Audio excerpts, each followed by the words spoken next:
Hey there, it's a Couch Quickie on Sunday. I hope everybody's doing great. Thanks for watching. Um, I just took a nap on the couch and I had these two super quick dreams that I wanted to share because they were kind of fun. Those of you who watch regularly know, of course, about Ellie the squirrel, and got to see her the other day. And I posted a 20-second video of her coming to get nuts. It was so funny because I was actually I fell asleep on the porch, which is on the second floor here, and she came up the tree in front, and she jumped on my legs, and that's how I woke up. So, and then she jumped off immediately as soon as I was startled awake, and then I went inside and I got peanuts, and that's I think when I took the video that I posted yesterday or the day before or whatever it was. Well, today I had lunch with my mom. That was delicious. We had falafel wraps at a place called Amy's here in Buffalo that just reopened, and delicious, just super yummy. And then I did house painting for most of the rest of the day, and that was good too. I just felt like being outside. It was a beautiful day here today. So then I thought, oh, I'm just gonna take a quickie nap here on the couch, and I was in that little twilight zone, just barely asleep. And the first dream was like a second long, and it was a dream of Ellie the squirrel walking through the front window screen, like she was like she could actually walk through walls. She wasn't a ghost because she's alive, and I knew that she wasn't a ghost in this vision, but she actually like walked through the screen um, onto the lamp on the desk, and that woke me up because it felt like she was in the room. I mean, I'm sure she'd love to. I'm sure she'd love to do that. I'm sure she'd love to walk through the wall and help herself to the nut stash that's by the door. But it was so cool because it was just like that feeling that she had just crossed into the room, and I was like, oh my God, she's really in the room. So that woke me up. Now here, this is the kind of fun follow up. Then when I went back to sleep, it didn't seem like I was asleep that long at all. Maybe it was just a minute later. And then I had another just flat, quick little flash dream, more like a vision really, where there were two cats in the corner of my front room, and upon looking at them, I realized that one was my cat Gabe, who's right here. Say hi, Gabe. Say hi, buddy. Can you see him? That's his favorite pose. Um, there were two cats, and one was Gabe, and he started to walk towards me. And the second one was my cat Jean, who died in 2018, the summer of 2018.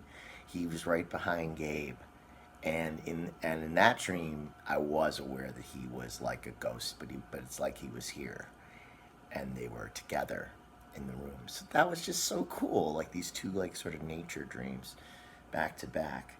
And that's really it. I don't know if you can hear my voice is a little scratchy. The the We had rainstorms here. The last few days have been nice, but prior to that, we had rainstorms for almost a week. They were so intense. My sinuses were going crazy, and my mom said hers were too.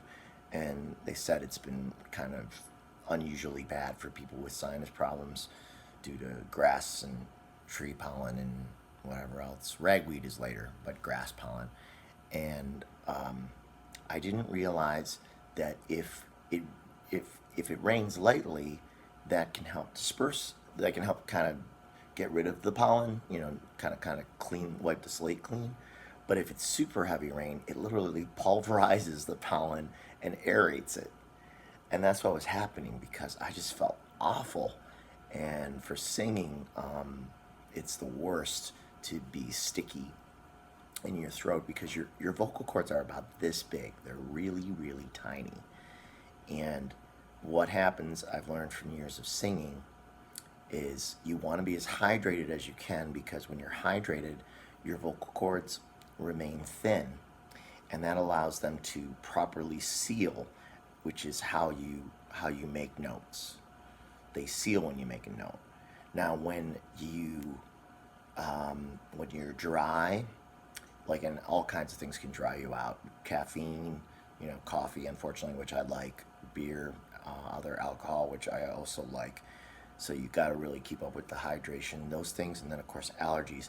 What these things do when you're dehydrated, your body releases more water into your system to try to combat the dehydration, and that makes your vocal cords go like this. They engorge. They get larger, and then this seal that you're trying to get to help you sing doesn't happen, and then you get like a gap in the seal. Gaps in the seal are like that, like little holes in the seal, and then you get that squeaky noise because you can't get a full vocal seal, and it's just the worst. Singers, we really struggle with that.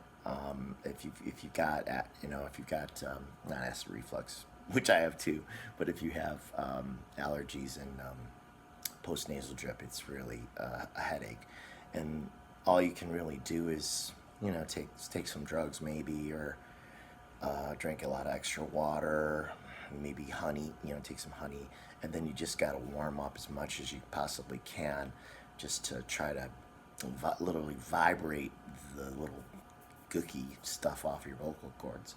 But it's imperfect. So I had a gig last week where my upper range was just really pinched, and it was not fun. I didn't enjoy it. And then this week I played yesterday, and it was better, but still not like usual. So it was still a bit frustrating, but at least a little more fun. I could do a little more when I wanted vocally. So I don't know how I got on that subject, but those are my two dreams. And then, of course, when I woke up from my nap, this guy was lying right next to me, right next to the couch. Oh, sorry. He was lying right next to me, right on the couch. So maybe he felt I was dreaming about him. So, otherwise, yeah, I'm watching the political stuff. Um, what to say? I know we're all feeling impatient. We all want to see justice done with 45 and all of these numbnuts who are really, really they were and still are attempting to subvert the democracy. I think the January 6th Commission is going to be a big deal. I think that some of these Trump, I said his name, damn it, I never mean to, 45's associates, like this, what's his name? Is it Barrack? John Barrack or whatever? His arrest, I think that's big because that was from a sealed Mueller indictment, which means there's more of them floating in that report. Like, there's more. There's going to be more and more and more.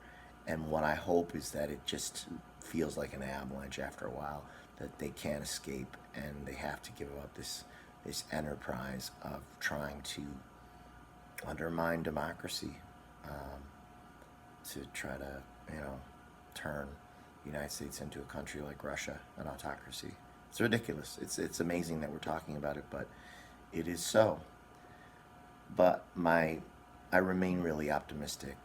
I feel like with Biden in the presidency, that he's got the bully pulpit now. He's got that power behind him, and then eventually we're gonna see justice done. But it is hard to be patient, and it's frustrating. And I also think that we're getting a wake up call on the environment. I think that the environmental things that are going on, like that horrible mudslide in Germany, are just awful, and these other things are pointing to climate change not being sort of a distant fear, but now a present. It's now our reality, and what that will mean for the United States, I don't precisely know. Though you might want to check out Jean Mayall's predictions about the next 20, 30 years in America and globally, because I read hers even prior to COVID, and there was stuff in her predictions that's already come true that I thought was interesting, related to people getting back in touch with nature, bit of a move away from cities to be in more of communities, a move away from coastal areas towards the inland, because the coasts, especially, so you talk about Florida with that awful condo collapse. The coastlines are going to be more vulnerable to climate change and probably bodies of water rising. So I thought her predictions were interesting in how things could be for the next, like I said, 10, 20, 30 years. I think she even goes past that, but I kind of forget what I read. So again, patience is the call of the day, as hard as that is. And so I don't spend a ton of time really contemplating the bad stuff. I'm keeping my thoughts on the positive stuff, saying my prayers for the things I want to see, and not staring into the abyss of the black stuff, because there's no point. And I've been determined really just to enjoy summer, because my friend Tim came home from Oakland. He's been living in Oakland for, oh geez, at least 20 years. And he's never coming back. He can't take the winters here because they're long and they're cold and they're hard. They're hard on people. And it is hard on us. And there's a point in the middle of winter almost every year where I lose my mind. And I just like, oh God, this is the worst. And then you get through it and you just do it. And I don't know, you practice your instruments, you do your writing, you work on art if you're an artist. You make it work because you have to. But there's something beautiful about living here too, because our summers are awesome, and fall and spring are really beautiful too. And even winter's got its charm, but it wears thin after a time. So the point being that I really decided I'm just going to really squeeze this summer dry. So I have not been writing at all really the last month and a half.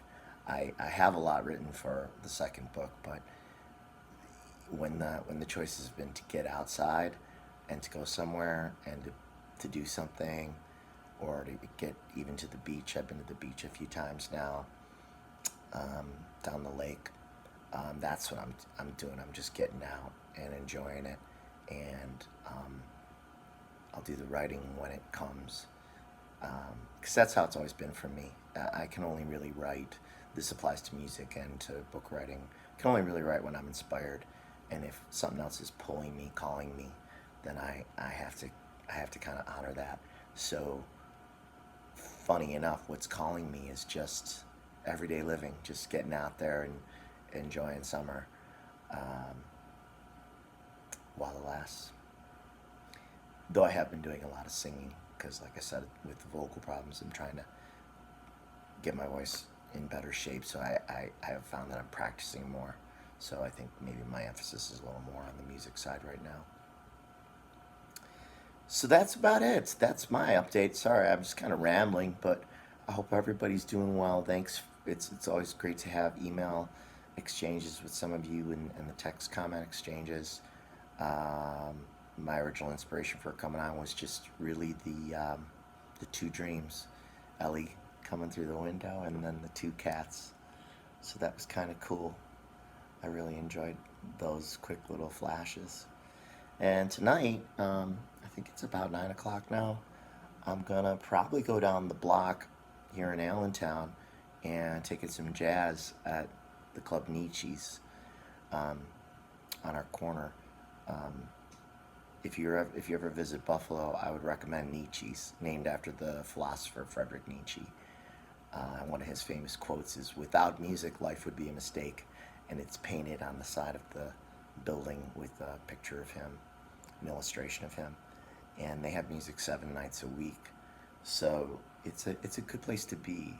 This place is alive, and I like jazz, and we have some really fine young jazz musicians here, very impressive players, and older players too. But the young players are really sharp, and I like to check them out.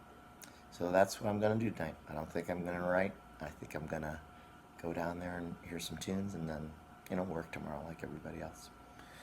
Okay, hope everybody's doing well. Hang in there on the change for the better. I still think we're gonna get there in time. Okay, take care.